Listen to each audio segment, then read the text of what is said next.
ॐ अज्ञानतिमिरन्धस्य ज्ञानाञ्जनशलाखया चक्षुरुन्मीलितं येन तस्मै श्रीगुरुवे नमः। नमो ॐ विष्णुपदाय कृष्णप्रेष्ठाय भूतले श्रीमते भक्तिवेदान्तस्वामिन् इति नामिने।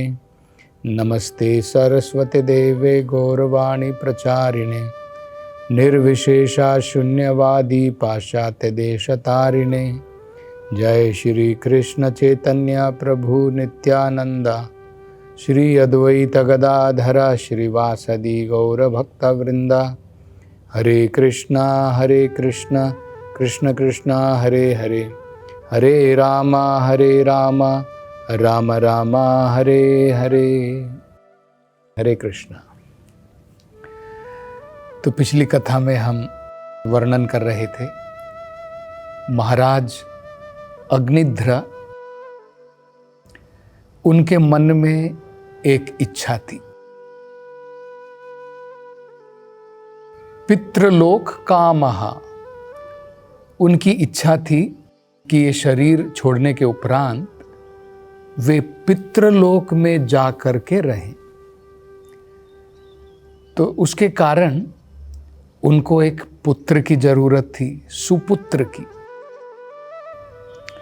जो हर एक वर्ष उनके लिए पिंडदान करेगा और भगवान विष्णु का प्रसाद अपने पितरों के लिए अर्पण करेगा। तो पुत्र प्राप्ति के लिए वो क्या चाहते थे कि उनकी अर्धांगिनी, उनकी पत्नी अगर देवता लोक से रहे तो उन्होंने सोचा कि उनको अच्छे पुत्र की प्राप्ति होगी। तो ये विचार करने के बाद उन्होंने ये निश्चय किया कि वो मंदरा पर्वत की तरफ जाएंगे। तो मंदरा पर्वत की तरफ गए और वहाँ पर जा कर के ब्रह्मा जी के ऊपर ध्यान लगाया। उन्होंने ब्रह्मा जी की उपासना की। तो ब्रह्मा जी उनसे संतुष्ट थे और उनके मन की इच्छा, क्योंकि ब्रह्मा जी कोई आम जीव नहीं है, वो सबसे पहले जीव हैं इस ब्रह्मांड के, और भगवान के द्वारा उनके हृदय में ज्ञान प्रकाशित होता है। तो भगवान की कृपा से ब्रह्मा जी की समझ में आ गया महाराज अग्निध्र की क्या इच्छा है, कि वो एक अप्सरा के साथ में विवाह करना चाहते हैं, देवलोक की अप्सरा, ताकि उन्हें एक सुपुत्र की प्राप्ति हो जाए। तो ब्रह्मा जी ने क्या किया, देवलोक में से एक बड़ी ही सुंदर अप्सरा पूर्वचित्ती, उसको जो है मंदरा पर्वत की तरफ भेजा। तो अक्सर जो है ये अप्सराएं मंदरा पर्वत की तरफ जाती थी। वहां पर प्राकृतिक बहुत सुंदरता थी और वहां पर जाकर के वो ब्रह्मा जी की उपासना करती थी। तो इसलिए ही महाराज अग्निध्र ने इस स्थान को चुना था, क्योंकि वहां पर अप्सराएं अक्सर वहां पर आती थी। तो अब महाराज अग्निध्र जो हैं ध्यान में मग्न हैं।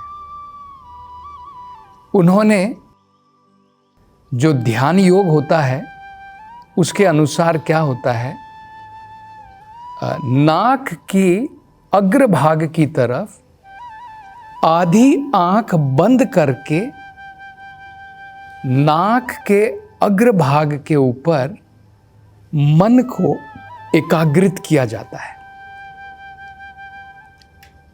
और जब इस प्रकार से मन एकाग्र हो जाता है, बाद में उस एकाग्रता के साथ में भगवान विष्णु के ऊपर हृदय में ध्यान लगाया जाता है। वो बाद की अवस्था है और बाद में समाधि की प्राप्ति होती है।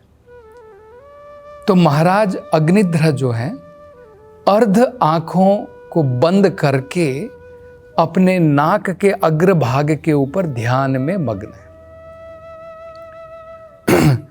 तो उस समय में ये अप्सरा पूर्व चित्ती वहां पर आती है। तो जब ये अप्सरा आती है तो क्योंकि इनकी आंखें तो आधी बंद हैं लेकिन आधी खुली हैं। अब इसका क्या कारण होता था देखिए। अगर व्यक्ति, कई बार हम लोग देखते हैं कि जो लोग ध्यान लगाने का प्रयास करते हैं वो पूरी आंखें बंद कर लेते हैं। पूर्ण रूप से जब हम आंखों को बंद कर लेते हैं कई बार हमें नींद आ जाती है। तब हमारा कौन सा ध्यान होता है? ध्यान भंग हो जाता है। तो इसलिए वेदों के अनुसार ध्यान योग में आंखों को पूरा बंद नहीं करना है, आधा बंद करना है। और अगर हम पूरे रूप से खुला रखते हैं तो हमारा मन भ्रमित हो जाएगा। हम यहाँ पर देखेंगे, उधर देखेंगे, इधर देखेंगे, तो हमारा मन उस तरफ खिंच करके चला जाएगा। तो तब भी हम ध्यान नहीं लगा पाएंगे। तो वेदों में बताया है ध्यान कैसे लगाया जाता है। ध्याना अवस्थिता मनसा पश्यन्ति यम योगिनः। योगी जो है ध्याना अवस्था में भगवान विष्णु के ऊपर ध्यान लगाते हैं, ये बताया गया है। और ध्यान योग किस लिए किया जाता है? योग इंद्रिय संयम्या। योग जो है इंद्रियों को काबू में करने के लिए किया जाता है। यह बहुत महत्वपूर्ण है। योग किस लिए किया जाता है? सबसे महत्वपूर्ण कारण योग का है अपने इंद्रियों को नियंत्रण में, कंट्रोल में रखने के लिए। तो अब क्या है कि महाराज अग्निध्र जो हैं आधी आंख के साथ में अपनी इंद्रियों को कंट्रोल करके, नियंत्रण में रख करके अभी ध्यान में मग्न है। लेकिन उसी समय ये अप्सरा पूर्व चित्ती वहां पर आती है और क्योंकि इनकी आंखें तो बंद हैं, अब वो देख तो नहीं सकते हैं लेकिन आवाज सुन सकते हैं। तो पूर्व चित्ती ने अपने पांव में बड़ी सुंदर पायल पहनी है और वो छन छन छन की आवाज से जैसे ही वो पग धर रही है, ये बड़ी ही सुंदर मधुर ध्वनि वहां पर फैल रही है। तो इस मधुर ध्वनि को महाराज अग्निध्र जो है सुन रहे हैं और उनका ध्यान भंग होकर के पूर्व चित्ती की तरफ जा रहा है। तो देखिए, इसलिए वेदों में बताया है सभी प्रकार के योगों में सबसे श्रेष्ठ योग है भगवान की भक्ति। क्योंकि इसमें क्या होता है, ये जो ध्यान योग है इसमें व्यक्ति जो है अपनी इंद्रियों को नियंत्रण में रखने का प्रयास कर रहा है, लेकिन इस प्रकार की जब इंद्रिय की वस्तु सामने आ जाती है, आँखों के या कानों के, तो व्यक्ति का मन उस तरफ खिंच जाता है। ये हमने बहुत सारे उदाहरण देखे हैं। देखिए, अगर आप देखते हैं विश्वामित्र मुनि का भी उदाहरण है, वो भी इसी प्रकार से ध्यान में मग्न थे और स्वर्ग लोक से जब मेनका वहाँ पर आई और मेनका ने भी इसी प्रकार से अपने पग में उन्होंने जो पायल पहनी थी उसकी आवाज़ को सुन करके विश्वामित्र मुनि भी जो है उनका ध्यान भंग हो गया था और बाद में उनका विवाह हुआ मेनका के साथ में और बाद में पुत्री शकुंतला की प्राप्ति हुई। तो इसी प्रकार से हम यहाँ पर भी देख रहे हैं महाराज अग्निध्र जो हैं उनका भी ध्यान इस प्रकार से भंग हो गया है और अब वो खुली आँखों के द्वारा जब उन्होंने अपनी आँखें खोली तो उन्होंने देखा कि पूर्व चित्ती बिल्कुल उनके करीब है। और बताया जा रहा है कि वहाँ का वातावरण इतना सुंदर था, पक्षी वहाँ पर गुनगुना रहे हैं, अपनी मोर बोल रहे हैं, तोते बोल रहे हैं, मैना बोल रही है, और वहाँ पर सुंदर पानी है, उसका बढ़िया जो है वहाँ पर तालाब है पानी का, कमल के फूल खिल रहे हैं, और इस प्रकार से प्राकृतिक सुंदरता थी। और उस सुंदरता के बीच में यहाँ पर ये अप्सरा भी आ जाती है और वहाँ की सुंदरता को बढ़ा देती है। तो जब महाराज अग्निध्र ने अपनी आंखें खोली तो उन्होंने देखा कि बिल्कुल उनके करीब ये अप्सरा पूर्व चित्ती वहीं पर खड़ी है। और भागवत में आगे वर्णन किया है कि इसकी सुंदरता इतनी थी पूर्व चित्ती की कि मनुष्य लोग, धरती पर मनुष्य रहते हैं और ऊपर स्वर्ग में देवतागण रहते हैं।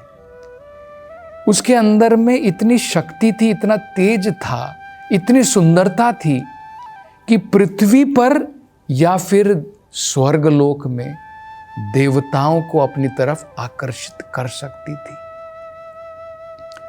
तो किस प्रकार से अपने अलग अलग क्रियाओं के द्वारा उसने महाराज अग्निध्र के मन को अपनी तरफ आकर्षित कर लिया, ये जो है बताया है। देखिए, ये बहुत महत्वपूर्ण है। प्रबोधानंद सरस्वती बताते हैं कि केवल योग के द्वारा व्यक्ति अपनी इंद्रियों को पूर्ण रूप से काबू में नहीं कर सकता है। जब तक इंद्रियों को काबू में करके भगवान की सेवा में नहीं लगाते हैं, तब तक इंद्रियां कभी भी भटक सकती हैं। अभी बड़ा छोटा सा उदाहरण देकर के हम समझ सकते। देखिए, एक छोटा बच्चा है, बच्चा जो है बड़ा चंचल होता है। तो बच्चे हमने देखे हैं कि बहुत चंचल होते हैं, शैतानी करते हैं।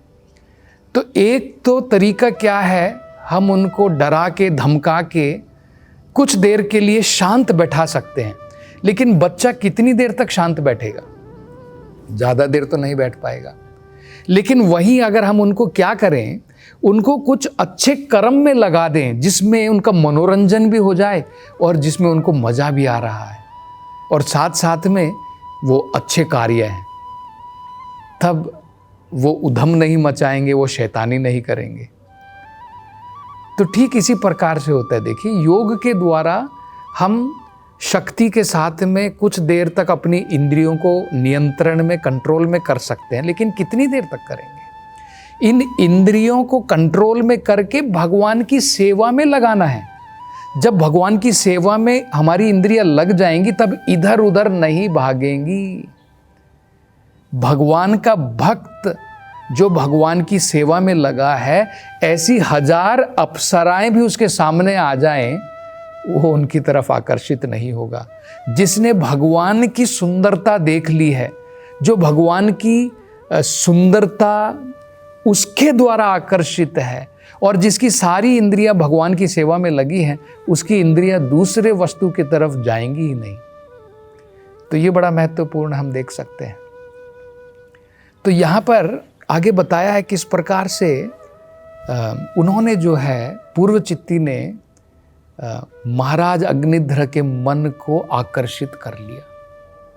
क्या कहा है? देखिए, कहा है मधुकरिम इवा।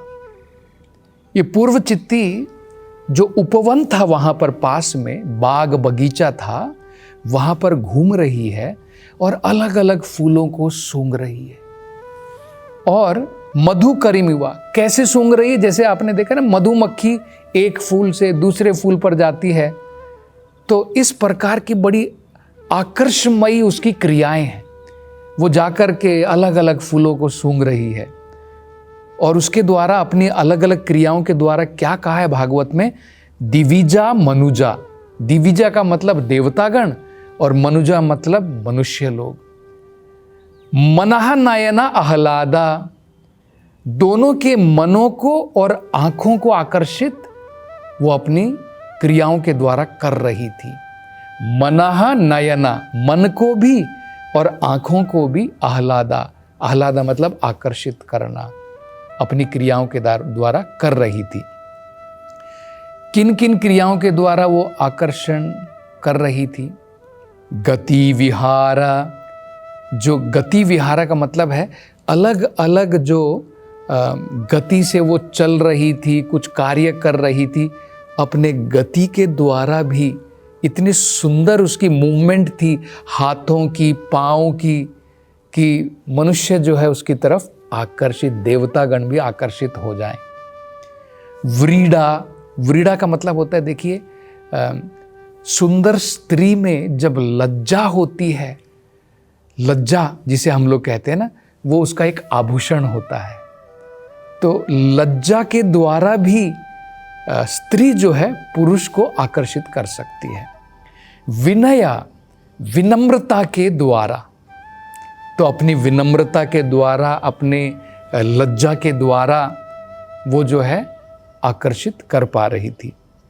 अवलोका, इधर से उधर अपनी आँखों को घुमाने के द्वारा इतनी सुंदर उसने जो है अपनी आँखों के अवलोकन के द्वारा वो जो है किसी को भी आकर्षित कर सकती थी।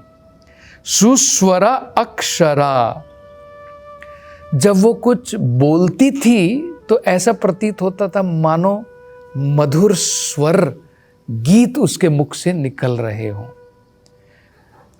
अव्ययी वैही, और जो भी उसके शरीर के अंग थे उन सब के द्वारा वो जो है किसी को भी आकर्षित कर सकती थी। निज मुखा विगलिता अमृता आसावा, जब वो मुख से कुछ भी बोलती थी ऐसा प्रतीत होता था मानो अमृत की धारा बह रही हो। तो इन सब चीज़ों के द्वारा महाराज अग्निध्र के मन को वो पूर्ण रूप से अपनी तरफ आकर्षित कर पाई। और इसके बारे में आगे भागवतम में क्या बताया, इसकी चर्चा हम अगली कथा में करेंगे। हरे कृष्णा।